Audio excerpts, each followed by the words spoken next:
Hello. BA second year, आज हम आपको बताएंगे कि बीए सेकेंड ईयर में हमारे कितने पेपर हैं और कितने मार्क्स के हैं और पूरा सिलेबस डिटेल में समझाने की कोशिश करेंगे। बीए पॉलिटिकल साइंस, आपके दो पेपर होंगे। फर्स्ट पेपर का नाम है इंडियन पॉलिटिकल थॉट, भारतीय राजनीतिक विचार, जो 50 नंबर का होगा। आपका दूसरा पेपर है कंपैरेटिव गवर्नमेंट एंड पॉलिटिक्स, तुलनात्मक राजनीति, तुलनात्मक सरकार व राजनीति। तो Indian political thought first paper की बात करते हैं। इसके अंदर क्या सिलेबस है। पहला आपका टॉपिक रहेगा भारतीय राजनीतिक विचार एवं पृष्ठभूमि। मीन्स हमारी जो इंडियन पॉलिटिकल थॉट है उसकी बैकग्राउंड क्या है, उसके पीछे हम किन किन कौन से सोर्सेज हैं जिनसे हम अपने राजनीतिक विचारों को ग्रहण करते हैं। जैसे हमारे जो अगर हम इंडियन पॉलिटिक्स की बात करें तो वो पूरी तरह से धर्म पे आधारित है। और एंशिएंट हिस्ट्री में अगर जाएंगे तो हम देखते हैं कि भारतीय जो राजनीतिक चिंतन है वो आध्यात्मिकता की ओर ज़्यादा झुका हुआ है। तो बैकग्राउंड में हम जानेंगे कि हमारे भारतीय जो विचारक हैं उनके पीछे कौन कौन से सिस्टम काम करते हैं। जैसे आपने नाम सुना होगा वर्ण व्यवस्था, अब कास्ट सिस्टम, या हमारे संस्कार। हिंदू रीति रिवाजों में तो हम हिंदू धर्म में जानते हैं कि 16 संस्कार होते हैं। आपने आश्रम के नाम सुने होंगे, 4 आश्रम होते हैं। तो ये चीजों के बारे में हम जानेंगे। दूसरा हमारा टॉपिक रहेगा मनु भारतीय और हिंदू धर्म में कहें तो पहले मनुष्य थे या पहले राजा के रूप में हमारे सामने आते हैं। इन्होंने मनुस्मृति लिखी और मनुस्मृति को हम कहें तो प्राचीन समय का एक सामाजिक व्यवस्था किस रूप से होनी चाहिए, सोशल सिस्टम के बारे में बताते हैं। कौटिल्य, इसके साथ साथ मनु के राजनीतिक विचार, राज्य से जुड़े उनके विचार क्या होंगे, राजा के क्या कर्तव्य होंगे, उनके अधिकार क्या होंगे, तो इन बारे में अध्ययन करेंगे। और राज्य का सप्तांग सिद्धांत थ्योरी है मनु की, उसके बारे में अध्ययन करेंगे। कौटिल्य के बारे में कि कौटिल्य ने भी सप्तांग सिद्धांत दिया है और कौटिल्य का नाम बहुत फेमस है। कौटिल्य खुद एक राजा नहीं थे बल्कि इन्होंने एक राजा बनाया, एक व्यक्ति को राजा के रूप में प्रस्तुत किया और एक नए वंश की स्थापना भारत में की। जिसे हमने चंद्रगुप्त मौर्य का नाम सुना होगा, तो उसको राजा इन्होंने ही बनाया और नंद वंश का विनाश किया। और कौटिल्य का नाम हमारी भारतीय राजनीति में बहुत फेमस है, प्रसिद्ध है, क्योंकि कौटिल्य से पहले का जो समय था उस समय हमारा भारत छोटी छोटी रियासतों में बटा हुआ था और उसको भारत को एक सूत्र में बांधने का काम कौटिल्य ने किया। कौटिल्य के अध्ययन में हम जानेंगे सप्तांग सिद्धांत, इनका भी है राज्य से जुड़ा, कि राज्य के कितने 7 प्रमुख अंग हैं जिनसे मिलकर राज्य बना है, उन सब में आपस में सामंजस्य होना चाहिए। कौटिल्य के राजा संबंधी विचार, इनके बारे में अध्ययन करेंगे। इसके बाद हम बात करते हैं राजा राममोहन राय। राजा राममोहन राय आधुनिक भारत के जनक कहे जाते हैं। हम कहें मॉडर्न पॉलिटिक्स की बात अगर करेंगे तो राजा राममोहन राय का नाम सबसे पहले हमें सुनने को मिलता है, क्योंकि आधुनिकता की बात पाश्चात्य कल्चर को अपनाकर अपने भारत में जो बुराइयां और सामाजिक कुप्रथाएं चल रही थी उनसे मुक्ति दिलाने का काम राजा राममोहन ने किया। तो राजा राममोहन के विचार हम पढ़ेंगे, इनके द्वारा जो भी कार्य किए गए, सती प्रथा का अंत आदि, ये सारे काम इन्होंने किए। तो इनके बारे में हम राजनीति से जुड़े क्या विचार हैं उनका अध्ययन करेंगे। स्वामी विवेकानंद के जो कार्य हैं उनके बारे में अध्ययन करेंगे, राजनीति से जुड़े क्या विचार हैं। और स्वामी विवेकानंद का वेदों से बहुत लगाव था, तो इन्होंने क्या बताने की कोशिश की है, राजनीति से जुड़े विचार हम भारत में क्या एक नवीन युग की स्थापना करने में सहायता दी है। के बाद अरविंद घोष के विचारों को हम पढ़ेंगे, एम.एन. रॉय के विचार पढ़ेंगे, गांधी जी के विचारों को पढ़ेंगे और गांधी जी ने राजनीति में क्या सहयोग दिया और उनके विचारों ने क्या क्रांति लाई और इन लोगों ने भारतीय स्वतंत्रता आंदोलन में कितना योगदान दिया, इनके बारे में अध्ययन करेंगे। गांधी से जुड़े जो मूवमेंट थे, आंदोलन थे, उनके बारे में अध्ययन करेंगे। नेहरू की बात आती है, नेहरू जी के जो सिद्धांत थे, पंचशील का सिद्धांत और दूसरे देशों से अंतर्राष्ट्रीय राजनीति में इनका योगदान है, कैसे हमें अंतर्राष्ट्रीय संबंध स्थापित करने चाहिए, इनके विचार के बारे में अध्ययन करेंगे। भीमराव अंबेडकर, B.R. अम्बेडकर के विचार के बारे में अध्ययन करेंगे, डॉक्टर राम मनोहर लोहिया के बारे में।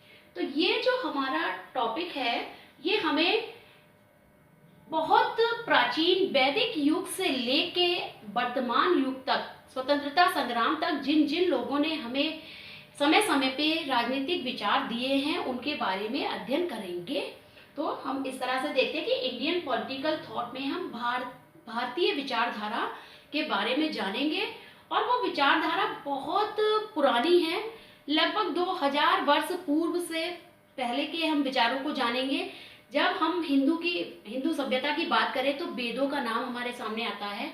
तो हमारे वेद, पुराण, उपनिषद, इन सब से हमने क्या क्या लिया है और कैसे अपनी सभ्यता को आगे बढ़ाया है। तो इंडियन पॉलिटिकल थॉट में हम इन विचारों को जानने का प्रयास करते हैं। तो ये था हमारा फर्स्ट पेपर सेकेंड ईयर का पॉलिटिकल साइंस में और ये 50 नंबर का आपका होगा। इसके बाद हमारा पेपर आता है second paper, comparative government and politics with special reference USA, UK, China and Nigeria. तुलनात्मक सरकारें व राजनीति। तो तुलनात्मक राजनीति और सरकारों में क्या करेंगे कि विभिन्न देशों में किस प्रकार से सरकारें कार्य करती हैं, किस शासन प्रणाली पर वहाँ की गवर्नमेंट काम करती है, उनके बारे में जानेंगे। लेकिन हमें यहाँ ऑल ओवर पूरे वर्ल्ड के बारे में नहीं जानना है, बल्कि हमारा जो सिलेबस है वो सिर्फ 4 कंट्रीज का दिया है हमें। इंडिया का तो हम कंपैरिजन करते ही रहेंगे क्योंकि तुलनात्मक हमें पढ़ना है और अपने उसका पढ़ना है। साथ ही हमें क्या करना है, यूएसए में, United state of America, UK, United kingdom, China और नाइजीरिया में किस तरीके की शासन व्यवस्था है, किस तरीके की सरकारें हैं, कैसे पार्टी सिस्टम है और कैसे वहाँ की गवर्नमेंट काम करती है, वहाँ की सुप्रीम कोर्ट किस प्रकार की है, इन चीज़ों के बारे में डिटेल में अध्ययन करेंगे। इसमें पहला टॉपिक हमारा आ जाएगा सरकारें, संसदीय और राष्ट्रपति, एकात्मक व संघीय, मीन्स गवर्नमेंट। सरकारें किस प्रकार की होती हैं, आप देख रहे हैं, संसदीय और राष्ट्रपति। संसदात्मक शासन प्रणाली जिसे पार्लियामेंट्री सिस्टम भी कहते हैं, राष्ट्रपति जिसे हम प्रेसिडेंशियल गवर्नमेंट भी कहते हैं। तो हल्का सा बताने की कोशिश करेंगे कि संसदात्मक सरकार क्या है और राष्ट्रपति शासन क्या है। तो वो शासन जिसमें कार्यपालिका अपने कार्यपालिका व्यवस्थापिका के प्रति उत्तरदायी होती है, उसकी अकाउंटेबिलिटी होती है। मीन्स कार्यपालिका हमारी जो भी काम करेगी वो वहाँ जवाबदेही कहाँ बनेगी, व्यवस्थापिका में। संसद सर्वोच्च होती है, संसद कानून निर्माता होती है। तो इन तीनों जो हमारी कार्यपालिका है वो अपना कार्य अपनी मनमर्जी से नहीं कर सकती। तो इस प्रकार से हमारे भारत में भी आप देखते हैं संसदीय शासन प्रणाली है। राष्ट्रपति शासन या इसका दूसरा नाम है अध्यक्षात्मक शासन प्रणाली, जहाँ की अध्यक्ष राष्ट्र का प्रमुख होता है, राष्ट्रपति ही पूर्ण रूप से देश का सर्वे सर्वा होता है और उसकी जवाबदेही नहीं है। और यहाँ क्या है, हमारे संसदात्मक शासन प्रणाली में आप देखते हैं देश के प्रमुख 2 प्रकार के होते हैं। जैसे हम अपने देश में देखते हैं राष्ट्रपति जो नाम मात्र की कार्यपालिका होती है उसका प्रमुख है, नाम मात्र का, और जो मेन कार्यपालिका होती है उसका प्रमुख होता है हमारा प्रधानमंत्री। तो ये दो प्रकार के हम यहाँ पढ़ेंगे और इनके क्या क्या फंक्शन हैं, क्या इनकी विशेषताएं हैं, क्या मेरिट्स हैं, क्या डिमेरिट्स हैं। इसके बाद हम देखते हैं एकात्मक व संघात्मक। मीन्स कि एकात्मक शासन व्यवस्था वो होती है जो पूरी तरह से एक होती है, और संघात्मक में कई सारे यूनियन मिलके एक संघ की स्थापना करते हैं। जैसे भारत में आप देखते हैं केंद्र व राज्य सरकारें, तो हमारा भारत संघीय शासन व्यवस्था है। यहाँ सामान्य रूप से देखें तो जो राज्य सरकारें हैं वो अपना काम खुद करती है, वहाँ का प्रमुख मुख्यमंत्री होता है, और जो केंद्र सरकार है वहाँ प्रधानमंत्री की कार्यपालिका होती है, वो प्रमुख होता है। लेकिन ये मिलके एक संघ का यूनियन का निर्माण करती हैं, और कोई भी राज्य होगा वो अलग से अपना नहीं बना सकता, वो अपनी शासन व्यवस्था केंद्र के अकॉर्डिंग ही चलाएगा, उसकी भी जिम्मेदारी बनती है। मीन्स क्योंकि राज्यपाल, जो आपने नाम सुना होगा, वो राज्यपाल केंद्र का प्रमुख प्रतिनिधित्व होता है हर राज्य में। तो इस प्रकार से एकात्मक व संघीय सरकार, इनके क्या गुण हैं, इनकी क्या विशेषताएं हैं, इनकी क्वालिटीज हैं, इनके बारे में अध्ययन करेंगे। वैसे अगर बात करें तो हमारा जो भारत है वो एकात्मक के साथ साथ संघीय और एकात्मक दोनों के लक्षण लिए हुए हैं, और इसी तरीके से संसदात्मक और राष्ट्रपति शासन भी लग जाता है। आपने सुना होगा राष्ट्रपति शासन। तो जब देश में कभी आपातकालीन स्थितियां आती हैं तो हमारे जो देश का शासन है वो संसदात्मक नहीं रहता है, बल्कि वो राष्ट्रपति शासन में परिवर्तित हो जाता है, और इसी तरीके से वो संघीय जो शासन व्यवस्था है वो भी एकात्मक बन जाती है। तो इस तरीके से हम देखेंगे कि विभिन्न प्रकार की सरकारें क्या, उनकी विशेषताएं, उनके क्या रोल हैं। अब बात करते हैं यूके। तो यूके, चाइना और नाइजीरिया, यूएसए, इन सब की सामाजिक व आर्थिक क्या नींव है, उनकी क्या सोशियो इकोनॉमिक फाउंडेशन जो है, आर्थिक व्यवस्था किस तरीके की थी, उनके बारे में अध्ययन करेंगे। तो यूके की बात करें तो सामाजिक आर्थिक नींव, वहाँ की परंपराएं, क्योंकि आपने यूके की, ब्रिटेन की जब बात करते हैं तो वहाँ परंपराओं का बहुत महत्व है, और वो परंपराएं ही वहाँ की संविधान के निर्माण करती है, जो सदियों से चली आ रही चीजें हैं। और वहाँ क्राउन सिस्टम है, वहाँ राजा प्रमुख होता है, तो उस राजा के क्या कर्तव्य होंगे, उसके क्या कार्य होंगे, और किस प्रकार से वहाँ का शासन चलता है। तो इस तरीके से हम देखेंगे ब्रिटेन में। और वहाँ की कैबिनेट किस तरीके से काम करती है, संसद पार्टी से है वहाँ, और संसद, वहाँ की संसद, वहाँ की कैबिनेट किस तरीके से अपना रोल अदा करती है, पार्टी सिस्टम किस तरीके से है, और वहाँ की न्यायपालिका, क्योंकि न्यायपालिका किसी भी शासन में बहुत जरूरी और इम्पोर्टेंट होती है। न्यायपालिका क्या करती है, न्याय की व्यवस्था अगर नहीं होगी तो सरकारें जो होंगी या और भी अदर जो हमारी पार्टीज होंगी वो सब अपनी मनमानी करेंगे। तो न्यायपालिका बहुत जरूरी है। और अगर हम देखेंगे तो China, UK, India, USA, Nigeria, इन सब की न्यायपालिका में कुछ ना कुछ विभिन्नताएं देखने को मिलेंगी। चूंकि हमारा सब्जेक्ट ही है कंपैरेटिव, तुलनात्मक अध्ययन हमें इन सब का करना है, तो हमें इन सब के बारे में बारीकी से अध्ययन करना पड़ेगा। बात करते हैं यूएसए की। तो यूएसए में सामाजिक आर्थिक नींव, वहाँ की सोशल इकोनॉमिक क्या कंडीशन है, क्या चीजें थी, और वहाँ राष्ट्रपति शासन जो हम ऊपर बात कर रहे थे। तो आपने देखा है अमेरिका में जो सर्वे सर्वा होता है वो राष्ट्रपति होता है। तो अध्यक्षात्मक शासन प्रणाली है, उसके बारे में डिटेल में अध्ययन करेंगे। कांग्रेस पार्टी क्या है, उसका क्या रोल है। सुप्रीम कोर्ट, हम अगर इंडिया के सुप्रीम कोर्ट की बात करते हैं तो कुछ चीजें हमने वहां से ली हैं। तो सुप्रीम कोर्ट का क्या रोल है वहाँ। न्यायिक समीक्षा, ये कुछ नया नाम है, इसे कहते हैं जुडिशियल रिव्यू। तो न्यायिक समीक्षा क्या होती है कि न्यायपालिका